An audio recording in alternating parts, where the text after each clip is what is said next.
সুপ্রিয় শিক্ষার্থীবৃন্দ, আসসালামু আলাইকুম। আশা করি তোমরা সকলেই ভালো আছো। আমরা দীর্ঘদিন পর আমি আবার তোমাদের সামনে উপস্থিত হয়েছি। তবে আজকে তোমরা জানো যে ইতিমধ্যে আমাদের Dhaka imperial college online class কার্যক্রম শুরু করেছে, যা কলেজে আমরা একটি স্টুডিও বানিয়েছি। কিন্তু আমি আজকের বর্তমান পরিস্থিতি বিবেচনা করে আজকের এই ক্লাসটি আমি আমার বাড়ি থেকে নিচ্ছি। তাই ঈদের পূর্বে তোমাদের মনে আছে যে আমরা তোমাদেরকে পড়িয়েছিলাম জটিল সংখ্যা উচ্চতর গণিত দ্বিতীয় পত্রের কমপ্লেক্স নাম্বার, এবং সেখানে আমরা 4টি লেকচার তোমাদেরকে দিয়েছিলাম। এবং আমি আশা করি তোমরা বাড়িতে বসে, এখন তো বাড়িতে অবস্থান করছো, বাড়িতে বসে সে অধ্যায়টি পর্যাপ্ত পরিমাণ চর্চা করেছ, এবং সেখানে যদি কোনো সমস্যা থেকে থাকে, আমি এর আগেও বলেছি, তোমরা সেগুলোকে ফাইন্ড আউট করে রাখবে, যে পরবর্তীতে যেন আমরা সেই সমস্যাগুলোকে সমাধান করে দিতে পারি। আমরা আজকে যে অধ্যায়টি নিয়ে তোমাদের সাথে আমি আলোচনা করব, উচ্চতর গণিত দ্বিতীয় পত্রের নতুন একটি অধ্যায়, পঞ্চম অধ্যায়, দ্বিপদী বিস্তৃতি। দ্বিপদী বিস্তৃতি, এটা নিয়ে আমরা তোমাদেরকে আলোচনা করব। আমার যতটুকু মনে হয়, তোমরা নবম এবং দশম শ্রেণীতে যখন পড়াশোনা করেছো, তখন উচ্চতর গণিতের এই অধ্যায়ে অর্থাৎ বইয়ে এই দ্বিপদী বিস্তৃতি সম্পর্কে কিছুটা ধারণা তোমাদের ছিল। তবে এখানে আমাদের এই উচ্চ মাধ্যমিক পর্যায়ে কিন্তু ওই যে তোমার ভিত্তিটি তোমার মাধ্যমিক পর্যায়ে গড়ে উঠেছে, সেটিকে ভিত্তি করেই আমরা উচ্চ মাধ্যমিককে আমাদের যে সিলেবাসটি হয়েছে সেই সিলেবাস নিয়ে আমরা আলোচনা করব। এবং আমরা এর আগেও তোমাদেরকে আমরা বলেছি যে উচ্চতর গণিতের যেই তোমার দ্বিতীয় পত্রের যে 10টি অধ্যায় আছে, সেই 10টি অধ্যায় দুটি ভাগে বিভক্ত। সেই দুটি ভাগে বিভক্তের ক গ্রুপ এবং খ গ্রুপ, এবং আমাদের এই পঞ্চম অধ্যায় যেটি আছে, অর্থাৎ আমাদের যেটি নিয়ে আমরা কথা বলছি যে দ্বিপদী বিস্তৃতি, এটি কিন্তু ক গ্রুপে অন্তর্ভুক্ত। এটি ক গ্রুপে অন্তর্ভুক্ত। এই ক গ্রুপের অন্তর্ভুক্ত ইতিমধ্যে তোমরা লক্ষ্য করেছো যে আমরা তোমাদেরকে বাস্তব সংখ্যা পড়িয়েছি, আমাদের একজন তোমাদের একজন স্যার পড়িয়েছেন, জটিল সংখ্যা পড়িয়েছি, তারপর বহুপদী পড়িয়েছি, এবং ইতিমধ্যে আমাদের আরো দুজন টিচার যে তারা ত্রিগ্নোমেট্রি তোমাদেরকে শুরু করেছে। তা আমি তোমাদেরকে এই পঞ্চম অধ্যায় অর্থাৎ দ্বিপদী বিস্তৃতি দিয়ে শুরু করব। আমি আশা করি তোমরা সকলেই উপস্থিত হয়েছো, এবং খাতা এবং কলম নিয়ে তোমরা বসো, যেন আমি যা লিখি বোর্ডে তোমরা তা লিখতে পারো। আমরা খুব বেশি মানে একদিনে অনেক কিছু পড়াবো না, তবে আমি চাই যতটুকু আলোচনা করবো ততটুকু যেন তোমরা এটিকে আত্মস্থ করতে পারো, এবং পরবর্তী ক্লাস তোমার আগে যেন ততটুকু বাড়িতে হোমওয়ার্ক করতে পারো। তোমাদের মনে আছে যে আমরা যখন একদম ক্লাস ষষ্ঠ শ্রেণী থেকে আমি যদি তোমাদেরকে বলি যে এই যে এখানে রাশি নিয়ে তোমাদের সাথে আলোচনা হয়, তাহলে আমার প্রথম হলো আমি তোমাকে যদি প্রশ্ন করি যে দ্বিপদী রাশি কাকে বলে, দ্বিপদী রাশি বলতে আমরা কি বুঝি, কোন রাশিগুলোকে দ্বিপদী রাশি বলা হয়। একজন যদি আমাকে বলো যে দ্বিপদী রাশি কাকে বলে, তাহলে আমাকে বলবে যে স্যার দ্বিপদী রাশি হলো যেমন a প্লাস বি, এটা একটা দ্বিপদী রাশি। a প্লাস বি, এটা একটি দ্বিপদী রাশি। x প্লাস ওয়াই, এটি একটি দ্বিপদী রাশি। x plus Y. তারপরে আসো p মাইনাস কিউ, এটি একটি দ্বিপদী রাশি। এটি সবই দ্বিপদী রাশি। তাহলে দ্বিপদী কাকে বলে, দ্বিপদী রাশি কাকে বলে? দ্বিপদী রাশি হলো দুই পদ বিশিষ্ট রাশিকে বলা হয় দ্বিপদী রাশি। কি বলা হয়? যে রাশিতে দুটি পদ থাকবে, শুধুমাত্র দুটি পদ থাকবে, তাকে বলা হবে দ্বিপদী রাশি। দুই পদ বিশিষ্ট রাশিকে বলা হয় দ্বিপদী রাশি। আচ্ছা, তাহলে আমাদের এই অধ্যায়ের কিন্তু পুরো আলোচনাটি কিন্তু দ্বিপদী রাশিকে কেন্দ্র করে। এখানে দুইয়ের অধিক রাশির জন্য কিন্তু আমাদের এই অধ্যায় না, কেবলমাত্র দুটি পদ দিয়ে গঠিত রাশিকে দ্বিপদী রাশি বলা হয়, সেটি নিয়ে আমাদের আলোচনা সীমাবদ্ধ থাকবে। আমি তোমাকে প্রশ্ন করি যে a প্লাস বি যে হোল স্কয়ার এখানে আছে, তো a প্লাস হোল স্কয়ারে আমি মনে করি হোল স্কয়ার দিলাম এখানে, তাহলে এটাকে তুমি বিস্তার করতে পারো সহজে। তোমরা বলবে, আমি যদি একজনকে জিজ্ঞেস করি a plus whole square equal to কি, তুমি কি বলবে? যে sir a square plus 2ab plus b square. তাহলে আমি লিখি যে a square plus 2ab plus b square, a square plus 2ab plus b square. যদি আমি এখানে x প্লাস y কিউব দিই, তুমি এটাকেও বিস্তার করতে পারবে। আমি যদি p minus q to the power 4 দেই, তুমি এটিকে সহজে বিস্তার করতে পারবে। হ্যাঁ, অর্থাৎ আমি যদি এই p minus q to the power 4 এটিকে বিস্তার করলে কি হবে, আমি p মাইনাস কিউর সাথে p মাইনাস কিউ কি করব, অর্থাৎ 3 বার গুণ করব। এই p মাইনাস কিউর সাথে আরো 3 বার p মাইনাস কিউ গুণ করলে কিন্তু আমি p minus q to the power 4 এর মান পেয়ে যাব, অথবা আমি স্কয়ারের সূত্র প্রয়োগ করতে পারবো একটি পর্যায়ে গিয়ে। কিন্তু এই দ্বিপদের আমাদের সমস্যাটা অন্য জায়গায়। এই দ্বিপদী রাশির পাওয়ার যদি খুব বেশি হয়, তার ঘাত যদি খুব বেশি হয়, মনে করো তোমার যদি এখানে দেখা যাচ্ছে যে এই যে ঘাতটি, অর্থাৎ এখানে আমি যদি বলি যে এখানে তোমার মনে করো এখানে এটা যদি 20 হয়, a plus b to the power 20, a plus b to the power 20, তারপরে যদি তোমার এখানে x plus y to the power 30 হয়, a p minus q to the power 40 হয়, তাহলে কিন্তু তোমার জন্য এটিকে বিস্তার করা কঠিন হয়ে দাঁড়াবে। সেই ক্ষেত্রে আমরা কি করতে পারি, অর্থাৎ যে যদি দ্বিপদের পাওয়ার অনেক বেশি হয়ে যায়, 2 হলে আমরা সহজেই বিস্তার করতে পারবো, 3 হলে আমরা সহজেই বিস্তার করতে পারবো, আমরা 4 হলে সহজেই বিস্তার করতে পারবো, 5 হলে সহজেই বিস্তার করতে পারবো, 6 হলে বিস্তার করতে পারবো। আমি মনে করি 10 পর্যন্ত বিস্তার করা খুব বেশি একটা কঠিন কাজ নয়, কিন্তু এর চেয়ে বেশি যখন ঘাত হয়ে যাবে তখন কিন্তু এটিকে বিস্তার করা খুব কঠিন হয়ে দাঁড়াবে। তাই এই যে একটা দ্বিপদী রাশির যে ঘাত যদি অনেক বেশি হয়, তাকে কিভাবে বিস্তার করা যাবে, এটিকে কেন্দ্র করে বিখ্যাত গণিতবিদ স্যার আইজ্যাক নিউটন প্রথমে এই দ্বিপদী উপপাদ্য আবিষ্কার করেন, বাইনোমিয়াল থিওরিয়াম আবিষ্কার করেন। আমরা সেই সূত্রটি নিয়ে আজকে আলোচনা করব, সেই থিওরিয়ামটি নিয়ে আলোচনা করব, এবং সেই থিওরিয়ামটিকে কেন্দ্র করে আমরা দুই একটি সমস্যার সমাধান করব। আমরা দেখি তাহলে সেই সূত্রটি কি। আমরা সেই সূত্রটিতে যাই। তোমরা দেখো যে এই দ্বিপদী উপপাদ্যে আমরা আগেই বলেছি যে 2 পদ বিশিষ্ট রাশিকে দ্বিপদী রাশি বলা হয়। তাহলে আমরা একটা নেই যে a plus x to the power n, a plus x to the power n। এখানে একটি কথা বলে রাখি, a plus x to the power n এ n হলো ধনাত্মক পূর্ণ সংখ্যা। nটা কি? ধনাত্মক পূর্ণ সংখ্যা। a plus x to the power n এ মনে রাখবে n হলো ধনাত্মক পূর্ণ সংখ্যা। এখন আমি যে সূত্রটি এখন লিখব সেটি কেবলমাত্র ধনাত্মক পূর্ণ সংখ্যার ক্ষেত্রে প্রযোজ্য। কিন্তু তুমি আমাকে প্রশ্ন করতে পারো, কেন স্যার এই দ্বিপদী রাশির ঘাত কি ঋণাত্মক হতে পারে না? দ্বিপদী রাশির ঘাত কি ভগ্নাংশ হতে পারে না? হ্যাঁ পারে। সেই আলোচনা আমরা তোমাদেরকে করাবো 5.2 তে।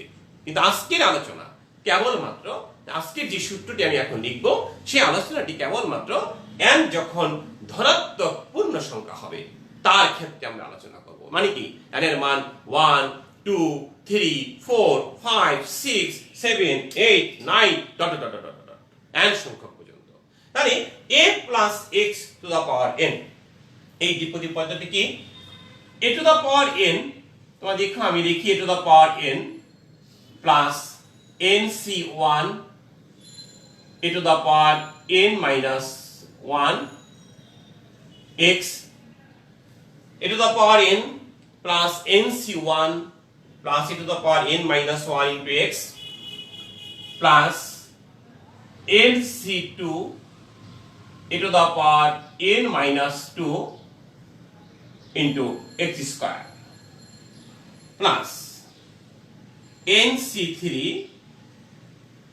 a to the power n minus 3 x cube plus dot dot dot dot ncr a to the power n minus r x to the power r plus dot dot dot x to the power n, x to the power n। আমি আবারও তোমাদেরকে বলি a plus x to the power n, nটা কি? n হলো ধনাত্মক পূর্ণ সংখ্যা, n হলো ধনাত্মক পূর্ণ সংখ্যা। a to the power n plus nc1 a to the power n minus 1, এখানে x এর উপর তুমি একটা 1 দাও। প্রথমেই প্রশ্ন হতে পারে স্যার, অনেকের একই আছে যে স্যার এখানে a তো আছে অঙ্কে, x ও আছে, n ও আছে, সেটা কি? c কি? আমি যদি একজনকে প্রশ্ন করি, একজন বলো তো সিটা কি? সি হলো আমরা এই উচ্চতর গণিত প্রথম পত্রে পড়েছি, তোমাদের মনে আছে? সমাবেশ, বিন্যাস এবং সমাবেশ, কম্বিনেশন। সি সমাবেশ কাকে বলে সে আমরা পড়েছিলাম, মনে আছে? এনসিআর, এন সংখ্যক বিভিন্ন প্রকারের বস্তু থেকে আর সংখ্যক বস্তু নিয়ে, অর্থাৎ যতটি দল গঠন করা যায় কিংবা গ্রুপ তৈরি করা যায়, তার প্রত্যেকটিকে এক একটি কি বলা হয়? সমাবেশ বলা হয়। তো এই সিটা হলো সমাবেশ বা তোমার কম্বিনেশন।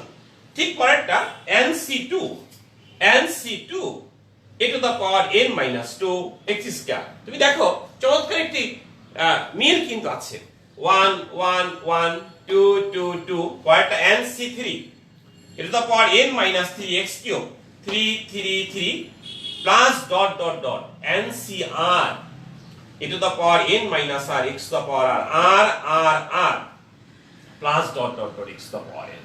এখন প্রশ্ন হতে পারে, স্যার আপনি মাঝখান থেকে এই আর কোথা থেকে পেলেন? এই আরটা কোথা থেকে আসলো? আমার এই অঙ্ক কিন্তু আমার এই যে দ্বিপদ রাশি আছে, সেই দ্বিপদী রাশিতেও কিন্তু আমার আর নেই, তাহলে আপনি আরটা কোথা থেকে পেলেন?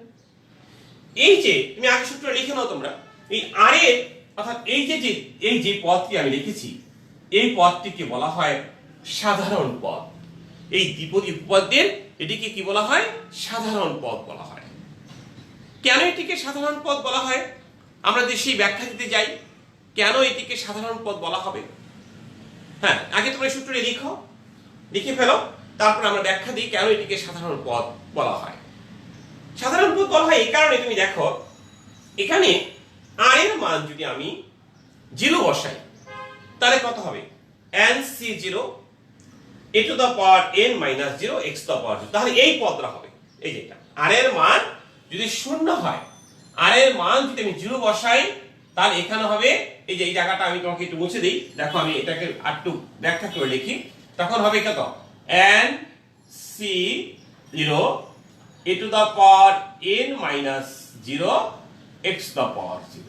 তো তুমি লক্ষ্য করো যে আর এর মান যদি 0 হয় তাহলে আমরা পাচ্ছি NC0 a to the power n minus 0 x to the power 0। তাহলে NC0 মানে কি? 1। তোমার সমাবেশে পড়েছে, মনে আছে? n সংখ্যক মানুষ এক জায়গায় বসে আছে, n সংখ্যক ছাত্রছাত্রী মনে করো তোমার সেকশনে, কোন একটা সেকশনে বসে আছে, এ সেকশনে বসে আছে, তোমার কলেজে ইম্পেরিয়াল কলেজের এ সেকশনে n সংখ্যক ছাত্র বসে আছে, n সংখ্যক ছাত্রী বসে আছে, G1 এ বসে আছে। তাদের থেকে যদি আমি কাউকেই না নিই তাহলে কি কোনো দল গঠন হবে? তাহলে কি কোনো সমাবেশ হবে? অবশ্যই হবে, একটা হবে, কারণ যারা বসে আছে তারাই একটি সমাবেশ, যারা বসে আছে তারাই একটি দল, তারাই একটি গ্রুপ। সুতরাং NC0 মানে কত? 1। ঠিক একই ভাবে a to the power n x to the power 0, x to the power 0 মানে কত? 1।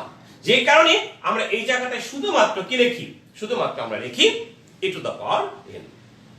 এরপরে তুমি দেখো আর এর মান যদি 1 বসাও, আর এর মান 1 বসালে NC1 a to the power n minus 1 x to the power 1।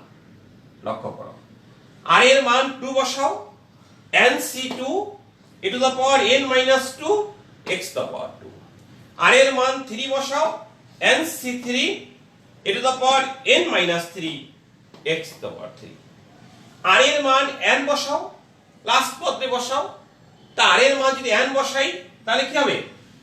NCn a to the power n minus n x to the power n। তাই তুমি লক্ষ্য করো, আর এর মান যদি আমি n বসাই, সর্বশেষ মানে আমার সংখ্যাটি বসাই, অর্থাৎ যে পূর্ণ সংখ্যাটি বসাই, NCn মানে কত? 1। NCn মানে হলো 1। n সংখ্যক মানুষ থেকে যদি আমি n সংখ্যকই নেই, সবাইকে যদি নেই, তাহলে কয়টি দল হবে? একটি হবে, একটি দল হয়ে যাবে, তাই না? তোমরা এখানে বসে আছো, 50 জন ছাত্র বসে আছে এই সেকশনে, তাহলে 50 জনের সবাইকে যদি আমি নেই, 50 জনের সবাইকে নিয়ে কয়টি দল গঠন করা যায়? একটি দল গঠন করা যায়। আবার আমি এর আগে বলেছি যে NC0 কাউকেই যদি না নেই তাও একটি দল হবে। কেন হবে? আমি নেই আর না নেই, ওটি একটি দল, ওটি একটি গ্রুপ। হ্যাঁ, তাই না? অনেক সময় আমরা বলি না যে 10 জন ছাত্র যখন একটা জায়গায় বসে থাকে, 10 জন ছাত্রী যখন একটা জায়গায় বসে থাকে, তখন আমরা অনেক সময় প্রশ্ন করি করি, কি ব্যাপার তোমরা এখানে দলগতভাবে বসে আসছো কেন? তোমরা কি সমাবেশ করতেছো? তোমরা কি কোনো গ্রুপিং করতেছো? তার মানে কি একটা গ্রুপ, একটা দল। একইভাবে a to the power n minus n মানে কি টু দ্য পাওয়ার 0 কত হয় 1 x to the power n, শুধু থাকবে কত x to the power n। তার মানে কি r এর মান যদি আমি n বসাই তাহলে আমি সর্বশেষ পদ পাচ্ছি কত x to the power n। এখন তুমি দেখো তাহলে আমরা কি পেলাম, এই পদটিকে বলা হয় সাধারণ পদ। কি বলা হয়?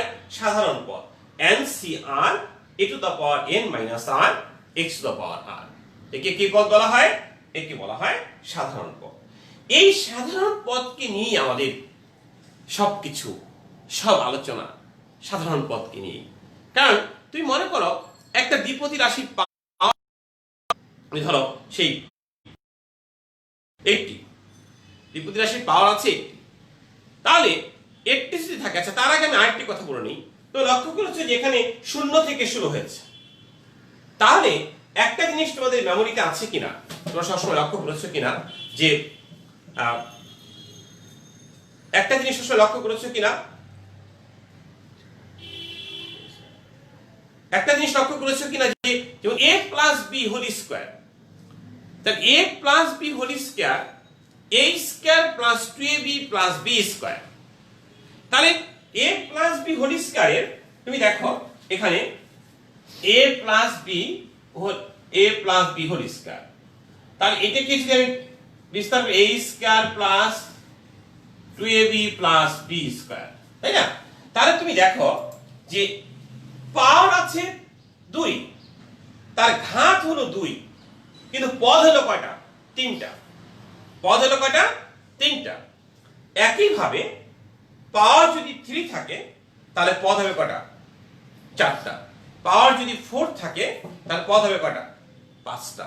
তার মানে একটি দ্বিপদী রাশির আমরা যে কথাটি বলতে যাই যে তার পাওয়ার যত হবে, তার ঘাত যত হবে, এটাকে বিস্তার করলে তার পদের সংখ্যা কিন্তু একটা বেশি হবে, পদের সংখ্যা একটা বেশি হবে।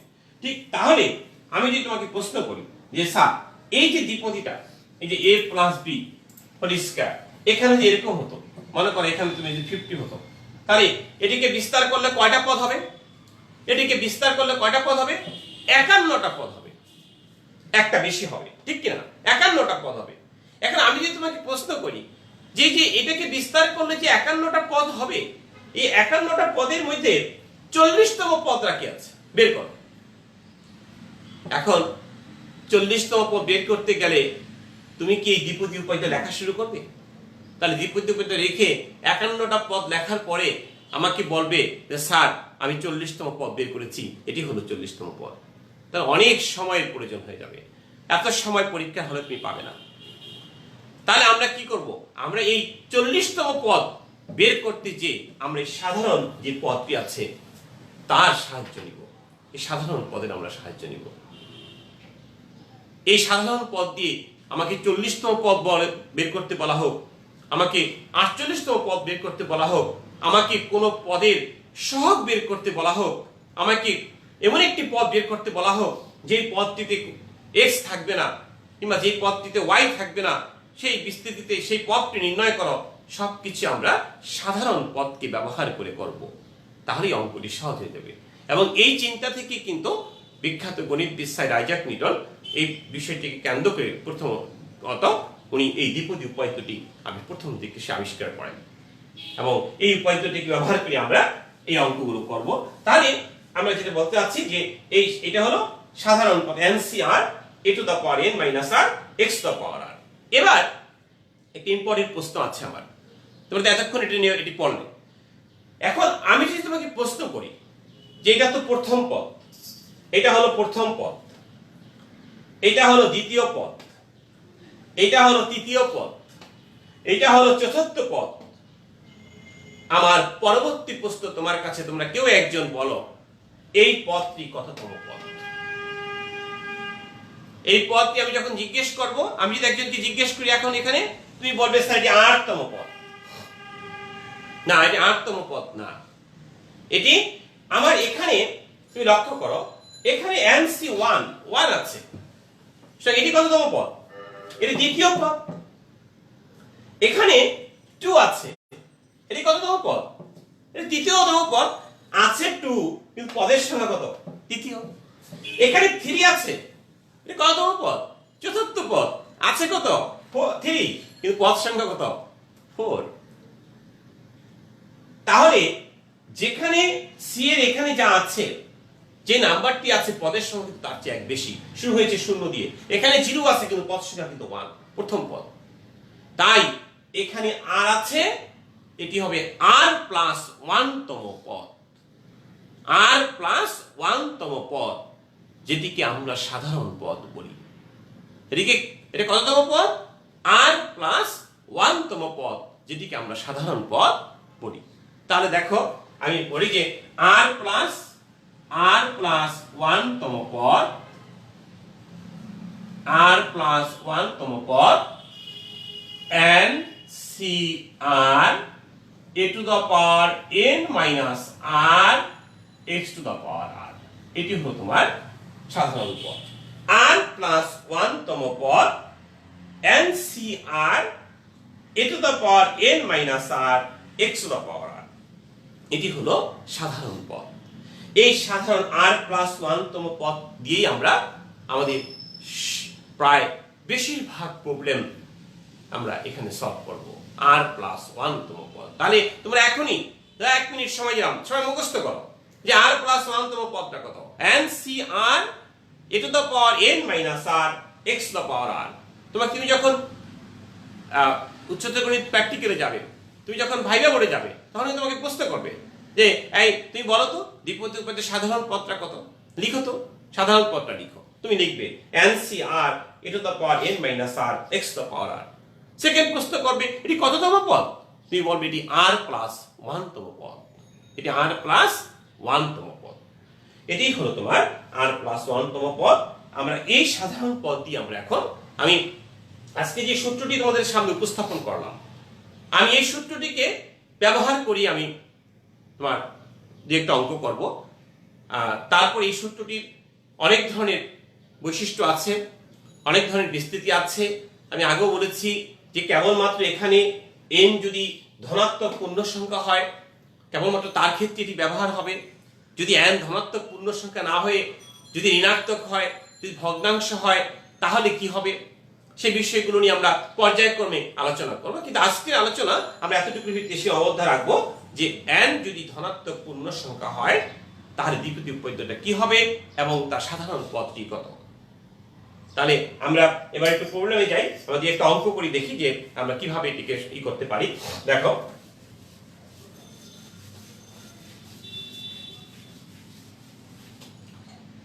এবার লক্ষ্য করো, আমরা একটা অঙ্ক দেখি তোমাদেরকে যে তোমার এস আহমেদের বইয়ের 5.1 একটি প্রবলেম আছে যে নাম্বার 6 আছে 2x plus 1 by 6x, 2x plus 1 by 6x to the power 10। তোমাকে বলা হয়েছে এই যে 2x plus 1 by 6x to the power 10 এতকে বিস্তার করলে এমন একটি পদ পাওয়া যাবে। আমি আবার বলি, বলছি এতকে বিস্তার করলে এমন একটি পদ পাওয়া যাবে যে পদটিতে x নাই। মানে কি, যে পদটি x বর্জিত। x বর্জিত মানে কি, x নাই।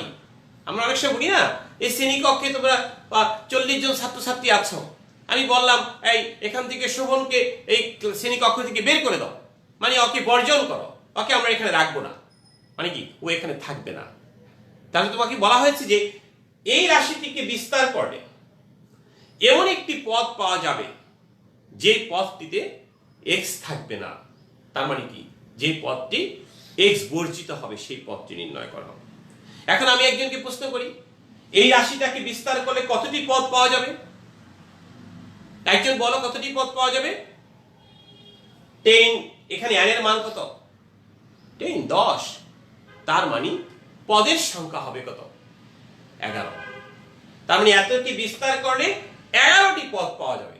এই 11টি পদের মধ্যে এমন একটি পদ আছে যে পদটিতে x নাই, আমাকে সেই পদটি নির্ণয় করতে হবে।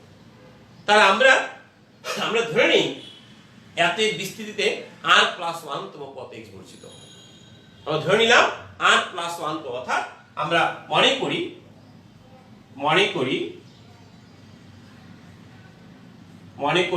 r প্লাস 1 তম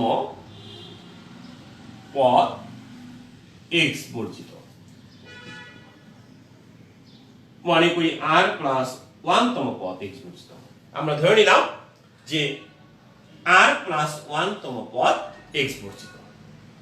তাহলে আমরা r প্লাস 1 তম পদ বের করব। r প্লাস 1 তম পদ, r প্লাস 1 তম r প্লাস 1 তম পদ। সর্বদা যখন তুমি দ্বিপদীর r প্লাস 1 তম পদ বের করবে, তখন যে রাশিটি তোমার সামনে উপস্থাপন করা আছে, যে দ্বিপদী রাশিটি উপস্থাপন করা আছে, সেই দ্বিপদী রাশিটিকে a plus x to the power n আকারে নিবে।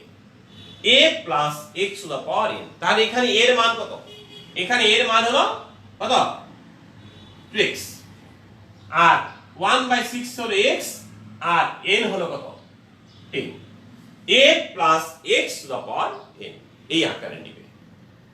আচ্ছা, তাহলে r প্লাস 1 তম পদটা কত হবে?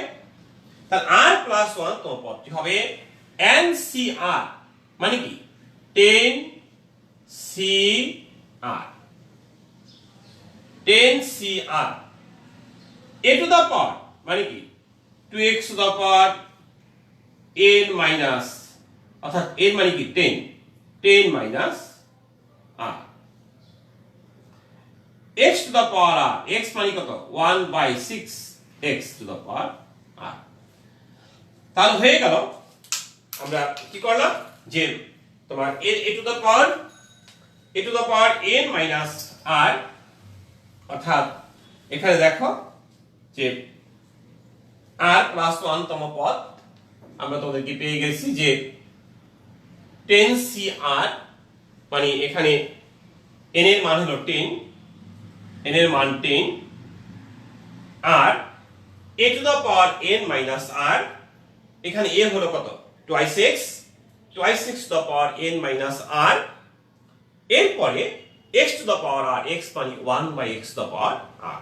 আমরা লিখে ফেললাম r প্লাস 1 তম পদ। এই পর্যায়ে কি তুমি যেটা করবে, x গুলোকে একসাথে করবে। x গুলোকে কি করবে? একসাথে করে নেবে। তাহলে আমরা এটিকে বিস্তার করার চেষ্টা করি। দেখো 10CR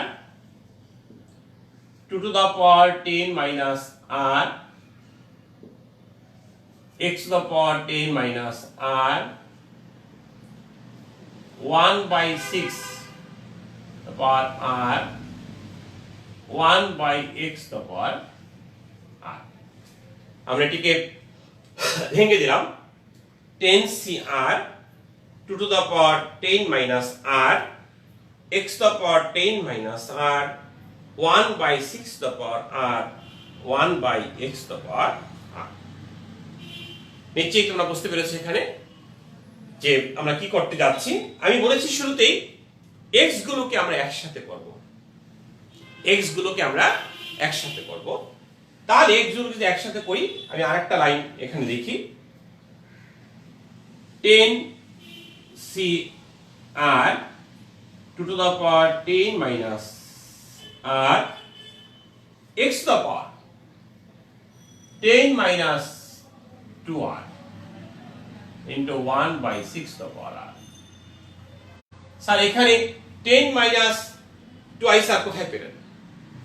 10 minus 2r কোথায় পেলেন? এই যে 1/x the power r আছে না, এটাকে আমরা কি করতে পারি? এটাকে যদি আমি বিস্তার করি, অর্থাৎ এই যে আমি একটু বুঝাই যে 1/x the power r আছে, তাহলে এটাকে তুমি যদি লিখো x to the power -1 to the power r, অতএব x to the power কত? Minus r। তার মানে এটা হলো x to the power minus r। x to the power minus r হলে এখানে আছে 10 মাইনাস r, তাহলে কত হবে? x to the power 10 minus twice r। এটি হলো আমার তোমার এই ক্ষেত্রে, অর্থাৎ যেটা আমি বলতে চাচ্ছি যে আমি x গুলোকে একসাথে করে ফেলেছি। এখন আমরা শুরুতেই বলেছি একটা কথা, সেটা কি বলেছি যে আমরা ধরে নিয়েছি r ওয়ানতম পদটা এক্স বর্জিত। তা আমি বলি যে এক্স বর্জিত মানে কি? এক্স থাকবে না। এক্স বর্জিত মানে হলো এক্স থাকবে না। তাহলে এই যে পদটা আমি আর প্লাস ওয়ানতম পদ এক্স বর্জিত ধরেছি, আমি যদি প্রশ্ন করি যে এই পদটি কখন এক্স বর্জিত হবে, এই পদটি এক্স বর্জিত কখন হবে? যখন এক্স এর পাওয়ার শূন্য হবে। এই পদটি এক্স বর্জিত কখন হবে? যখন এক্স এর পাওয়ার শূন্য হবে। আমরা জানি না যে এক্স তো পাওয়ার 0 করলে কত 1, এক্স নাই। আমরা অনেক সময় দুষ্টামি করে বলি যে তোমার মাথার উপরে একটি পাওয়ার একটি 0 লাগাই দেবো, তার মানে কি তুমি নাই হয়ে যাবে। এক্স তো পাওয়ার 0 1। তাহলে এই পদটি এক্স বর্জিত হবে। যেহেতু এই পদটি এক্স বর্জিত, সুতরাং 10 - 2 r = 0। এবার লিখবা যেহেতু এই পদটি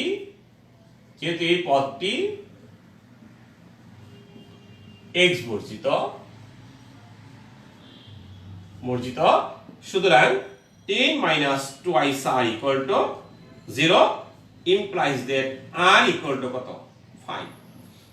তাহলে তুমি দেখো যে যেহেতু এই পদটি x বর্জিত, সুতরাং 10 - 2 r = 0। 10 - 2 r যদি 0 হয় তাহলে x to the power 0 = কত হবে 1 হবে। এই x to the power 0 = 1 হবে, তাহলে r = 5। তার মানে কি হলো? আমরা বলেছিলাম যে যে রাশিটি দেওয়া আছে সেই রাশিটিতে 11টি বিস্তার করলে 11টি পদ হবে। এমন একটি পদ আছে যে পদটিতে x নাই, মানে x বর্জিত আছে। তাহলে আমরা কি করলাম? সেই পদটি আমরা নির্ণয় করলাম। কততম পদ x বর্জিত? আমরা কত x বর্জিত? আমরা দেখলাম 6তম পদ x বর্জিত। কারণ r এর মান কত 5। তার এর মান 5 হলে আমাকে বলেছে, আমরা বলেছি r + 1তম পদ। তাহলে r + 1 তম মানে কি? r এর মান 5 হলে 5 + 1 6। তার মানে কি 6তম পদ x বর্জিত। সবাই লিখি ফেলো, সবাই লিখো। সুতরাং 6তম পদ x বর্জিত, 6তম পদ x বর্জিত। এখন আমাকে দুইটা প্রশ্ন, আমাদের একটা প্রশ্ন হলো কততম পদ x বর্জিত এবং পদটির মান কত। আমি আবার বলি, কততম পদ x বর্জিত এবং পদটির মান কত, দুটি কোশ্চেন আছে। তাহলে তুমি দেখো কততম পদ x বর্জিত, আমরা পেয়ে গেছি 6তম পদ x বর্জিত। পদটির মান কত? তাহলে এই পদটির মান আমরা মান কত এখানে লেখো যে পদটির মান কত হবে? মান হলো সমান এই যে 10c। আর এর মান কত পেয়েছো 5। এখানে একটা কথা আমি তোমাদেরকে বলি, আমাদের অনেক ছাত্র, আমাদের সুপ্রিয় শিক্ষার্থীবৃন্দ, এখানে আর এর মান 5 লেখার জায়গায় অনেকেই তার অগোচরে আর এর মান 6 লিখে ফেলে। আর এর মান 6 না, আর এর মান কিন্তু 6 না, আর এর মান কিন্তু 5। 6তম পদ x বর্জিত, কিন্তু আর এর মান কিন্তু 5। লেখার সময় মনে রাখবা আর এর মান 5। 2 to the power 10 - 5 R 1/6 to the power 5। এখানে তো বসাবো না, x তো আবার 0 1 হয়ে যাবে।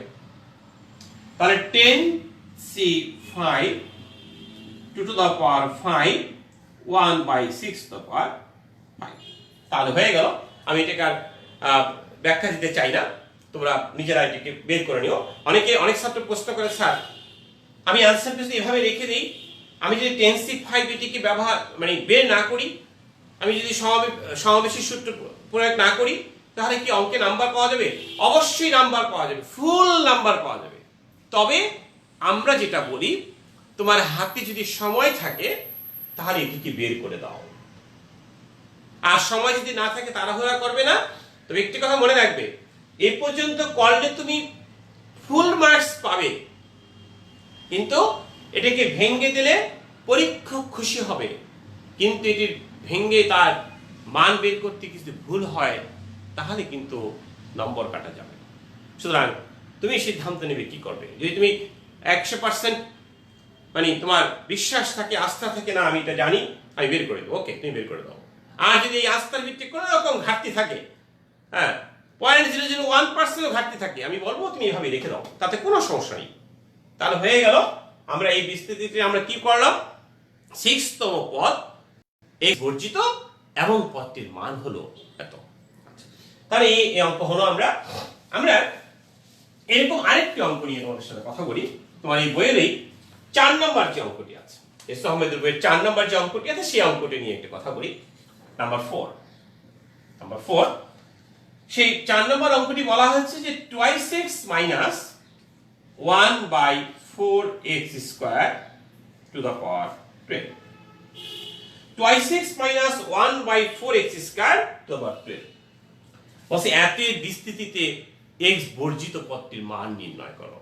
ঠিক আগের নিয়মে অঙ্কটি, তবে আগের নিয়মের সাথে একজন বলতো কি আছে, একটা পার্থক্য আছে, একটি পার্থক্য আছে। সেই পার্থক্যটা কি, আগের দ্বিপদী রাশিতে আমার মাঝখানে প্লাস ছিল, এখানে মাইনাস আছে। আমি একটা কথা তোমাদের অঙ্কের শুরুতে বলেছি যে প্লাস থাক আর মাইনাস থাক, যাই থাক না কেন, তুমি একটি কাজ কিন্তু তুমি করবে, সর্বদাই তাকে a plus x to the power n আকারে নিবে। অর্থাৎ a প্লাস x এই দেখো, অর্থাৎ 2x plus minus 1/4x square এই অর্থাৎ আমি দেখো এই আকারটি নিয়ে নিলাম। তাহলে এটি 2x হলো a R minus 1/4x square হলো কত, x, আর n হলো কত, 12। তোমাকে প্রশ্ন করেছে এতের বিস্তৃতিতে x বর্জিত পদটির মান নির্ণয় করো। এবার একজন বলো তো, আমাকে একজন উত্তর দাও, এতকে বিস্তার করলে কয়টি পদ পাওয়া যাবে? পাওয়ার আছে 12, পদের সংখ্যা কত হবে? 13 হবে। গুড, 13 হবে। পাওয়ার আছে 12, পদের সংখ্যা হবে 1 বেশি, তাই না? তাহলে এই 13টি পদের মধ্যে এমন একটি পদ আছে যে পদটি x বর্জিত, আমরা সেই পদটি নির্ণয় করতে চাই। যে পদটি x বর্জিত, আমরা সেই পদটি তোমাদেরকে নির্ণয় করতে চাই। তাহলে আমরা সর্বদাই বলেছি, আমরা ধরে নিব r প্লাস 1 তম পদ x বর্জিত। তাহলে আমরা r প্লাস 1 তম পদ বের করে ফেলি। এখানে দেখো r প্লাস 1 তম পদ, ওখানে লিখে নিবা যে ধরি বা মনে করি r প্লাস 1 তম পদ x বর্জিত। তাহলে r প্লাস 1 তম পদ NCR 12CR a to the power n minus r, 2x to the power n minus r, NCR a to the power n minus r x to the power r minus 1/4x square to the power r, NCR a to the power n minus r, a হলো 2x আর x হলো minus 1/4x square, x to the power r, NCR a to the power n minus r, x to the power r। আমি একটা কথা সর্বদা তোমাদেরকে বলেছি, x গুলোকে r plus 1 তম পদ যখন তুই বের করবে, x গুলোকে আলাদা করে ফেলবে। তাহলে দেখো 12CR 2 to the power 12 minus r, x to the power 12 minus r, minus 1/4 to the power r, 1/x square to the power r। আমরা আবার বলি 12CR 2 to the power 12 minus r, x to the power 12 minus r, minus 1/4 to the power 1x। একটি কথা, অনেক সময় ছাত্ররা এই মাইনাসটাকে উঠিয়ে দেয়। নো, মাইনাস তুমি উঠাতে পারো না, সেই অধিকার কিন্তু তোমার নেই, আমার নেই। মাইনাস উঠে যাবে কি না তা নির্ভর করে কার উপর? এই আর এর মানের উপর। আর যদি আর এর মান যদি জোর হয় তাহলে মাইনাস উঠে যাবে, প্লাস হয়ে যাবে। আর এর মান যদি বিজোড় হয় তাহলে মনে রাখবে মাইনাস কিন্তু থেকে যাবে। সুতরাং এখান থেকে মাইনাস উঠাবার কোনো অধিকার তোমার নাই, এভাবেই রেখে দিতে হবে। এটা নির্ভর করবে সে উঠবে কিনা আর এর মানের উপর। তাহলে দেখো আমরা একটা লাইন করি, 12CR 2 to the power 12 minus r x to the power এই এখানে কত 1 by x square মানে x to the power minus 2 r তাহলে কত লেখা যায় 12 minus এখানে minus 2 r minus 3r minus 1 by 4 to the power r clear অর্থাৎ 12cr 2 to the power 12 minus r x to the power 12 minus এখানে minus x to the power minus 2r R minus 3r এই হলো r plus 1 তুমি পদটি এই অবস্থায় আনবে আমি বারবার বলছি যে তোমাকে x গুলোকে একসাথে রাখতে হবে x গুলোকে একসাথে তুমি রাখবে এখন আমরা বলেছি যে এই পদটা x বর্জিত তাহলে এই পদটি x বর্জিত হবে কখন এই পদটি x বর্জিত কখন হবে যখন এই x এর পাওয়ার কি হবে শূন্য হবে তার মানে কি আমরা কি লিখবো এখানে তুমি লিখবে কি লিখবে যে এই পদটি x বর্জিত হবে এই পদটি x বর্জিত হবে যদি 12 3r = 0 হয় তাহলে implies that -3r = কত -12 অতএব r = কত 4 তার মানে আমি পেয়ে গেলাম যে r এর মান 4 অর্থাৎ কি r এর মান 4 শব্দের অর্থ কি r এর মান 4 শব্দের অর্থ হলো যে 5 তম পদ x বর্জিত 5 তম পদ x বর্জিত অর্থাৎ আমি এটিকে বিস্তার করলে যে 13টি পদ পাওয়া যাবে সেই 13টি পদের মধ্যে পঞ্চম পদটি হবে x বর্জিত কারণ r এর মান 4 তার পঞ্চম পদ x বর্জিত দুটি প্রশ্ন একটি প্রশ্ন হলো কততম পদ x বর্জিত সেকেন্ড প্রশ্ন হলো পদটির মান কত তাহলে আমরা পেয়ে গেছি 5 তম পদ x বর্জিত অর্থাৎ আমরা যদি উত্তরটা লিখতে যাই তাহলে আমরা এইভাবে লিখব যে 5 তম পদ x বর্জিত তাই না 5 তম পদ x বর্জিত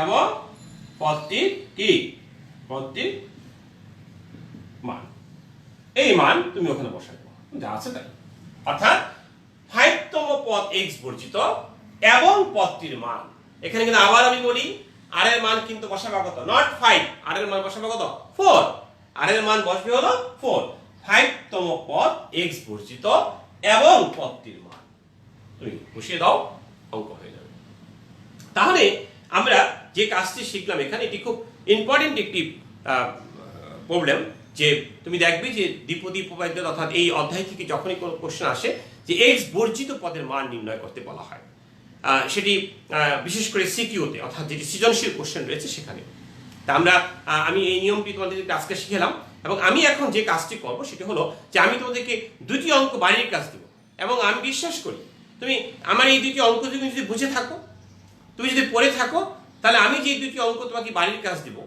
তুমি অবশ্যই সেটি পারবে না পারার কোনো কারণ নেই দুটাকে 3টা অঙ্ক বাড়ির কাজ তোমরা এটা আমি একটু বলে দিই যে এই 5 পয়েন্ট অনুসরণী 5 পয়েন্টে তুমি হোমওয়ার্ক অর্থাৎ হোমওয়ার্কে তুমি যাবে 5 7 8 9 এই 4টি অঙ্ক তুমি বাড়িতে করবে 5 7 8 9 অর্থাৎ আগামী এক সপ্তাহ আমার ক্লাস আবার আগামী তোমার বৃহস্পতিবার এক সপ্তাহ নিশ্চয়ই তুমি এই 5 7 8 9 এক সপ্তাহ না এই ধরনের হোমওয়ার্ক করার ক্ষেত্রে তুমি যদি মনে করো যে স্যারের ক্লাস আগামী বৃহস্পতিবার আমি বুধবার করব তাহলে আজকে যে আমি পড়াইলাম তোমার ব্রেনে কিন্তু তা থাকবে না তাই আমরা তোমাদেরকে সবসময় বলি আজকে যে হোমওয়ার্কটি আমি তোমাকে দিলাম তুমি চেষ্টা করি আজকে করার অথবা আগামীকাল করার আজকে কালকের মধ্যে তুমি শেষ করো তুমি যদি এই একটা অঙ্ক নিজে করতে পারো ওই যে একটা কথা বলা আমি সবসময় তোমাদেরকে বলি মনে আছে সব ক্লাসে বলি যে একটা অঙ্ক শিক্ষক করানোর পরে যদি কোনো ছাত্রছাত্রী ওই একই নিয়মের অঙ্ক কিংবা একটু ভিন্ন ধরনের অঙ্ক নিজে করে ফেলতে পারে এই যে নিজে করার যে ভালো লাগা এই ভালো লাগাকে পৃথিবীর অন্য কোনো ভালো লাগার সাথে তুলনা করা যাবে না তুমি দেখবে একটা অঙ্ক যদি নিজে আস্তে আস্তে বাসায় বসে বিকেলবেলা x বর্জিত রাশি একটা অঙ্ক নিজে করে ফেলতে পারো তুমি দেখবে সারা রাত ভালো কাটতেছে তোমার যে মানসিক তুমি টেনশনে আছো এই যে করোনা ভাইরাসকে কেন্দ্র করে বাসায় বসে আছো হ্যাঁ এই মানসিক টেনশন তোমার থাকবে না দেখবে আজকে সারা দিন তোমার ভালো কাটবে সুতরাং আমি বলি সে সবসময় অঙ্ক নিজে করার চেষ্টা করো সুতরাং আমি আজকে আবার একটু বলি যে যেই আলোচনা তোমাদেরকে আমি ফিরে নিয়ে যাচ্ছি, যে আমরা যেটা আজকে তোমাদেরকে পড়াইলাম সেটা হলো যে দ্বিপদী অর্থাৎ বিস্তৃতি এই অধ্যায়ের আমি প্রথম লেকচার নিলাম, এবং দ্বিপদী উপপাদ্যটি কি আমি তোমাদেরকে সেটি পড়িয়েছি। এবং দ্বিপদী উপপাদ্যের ক্ষেত্রে আমরা বলেছি যে n ধনাত্মক পূর্ণ সংখ্যার ক্ষেত্রে এই উপপাদ্যটি ব্যবহার হবে, এবং পরবর্তী দ্বিপদী উপপাদ্যের সাধারণ পদটা কত, r+1 তম পদ সাধারণ পদ, সেটিকে আমরা আইডেন্টিফাই করেছি। এবং সেই সাধারণ পদকে ধরে আমরা অনুসরণী অর্থাৎ 5.1 থেকে আমরা তোমাদের দুটি অঙ্ক করিয়েছি, যেটি x বর্জিত পদ নির্ণয়, এবং আমি 4টি অঙ্ক হোমওয়ার্ক দিয়েছি। আমি আশা করি আমার সুপ্রিয় শিক্ষার্থীবৃন্দ তোমরা এই বাড়িতে বসে আছো, এখন হোমওয়ার্ক করবে। এবং আরেকটি বিষয় তোমাদের অন্যান্য শিক্ষকরা বলে, আমি একটু শেষ পর্যায়ে বলে দিই যে আমরা কিন্তু তোমাদের সকল গ্রুপে বিজ্ঞান, মানবিক এবং ব্যবসা শিক্ষা শাখার সকল গ্রুপে কিন্তু আমরা তোমাদের অনলাইনে আমাদের ওয়েবসাইটে কিন্তু আমরা তোমাদেরকে অনেক ধরনের বিভিন্ন কোশ্চেন অর্থাৎ সিকিউ এবং এমসিকিউ দিয়েছি। আমরা আশা করি তোমরা এই সময়টিতে বাড়িতে বসে তোমরা সেগুলোকে দেখবে, প্রয়োজনের মধ্যে ডাউনলোড করে সেগুলোকে বের করে তোমরা পড়াশোনা করবে, এবং যেন তুমি কোর্সটিকে এগিয়ে যেতে পারো এবং ঘরে বসে ঘরের এই সময়টিকে তুমি কাজে লাগাবে, এটি আমাদের দৃঢ় বিশ্বাস।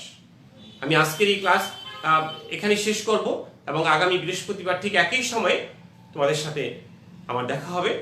সকলে ভালো থাকবে এবং বাসায় থাকবে, নিরাপদে থাকবে, এবং বেশি বেশি করে বাড়ির কাজ করবে। ধন্যবাদ সকলকে, ভালো থেকো।